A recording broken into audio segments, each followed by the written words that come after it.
Food is the great connector between the eaters and the feeders, and when you understand where your food's from is a reconnection with nature.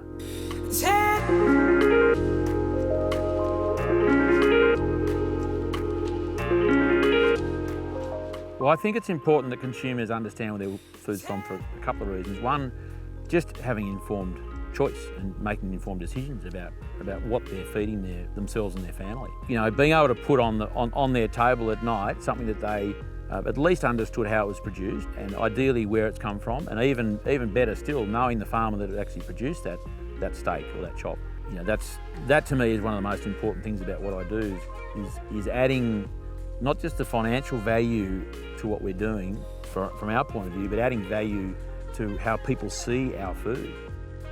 We are grass growers, essentially. We are farmers, but my job as a farmer is to harvest water and sunshine, to grow grass and build soil to produce meat.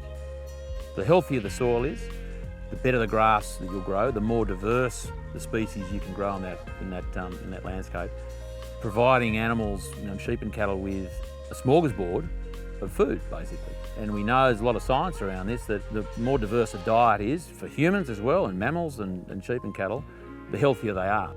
To me, it's all about being transparent and honest and just building trust with our customers. And we have a wonderful group of customers. Some we know and many we don't know, because not all our meat goes directly to some of our customers. It goes via butchers and other processors. But being able to share our stories and add the sizzle, not just sell the sausage, to us is really important.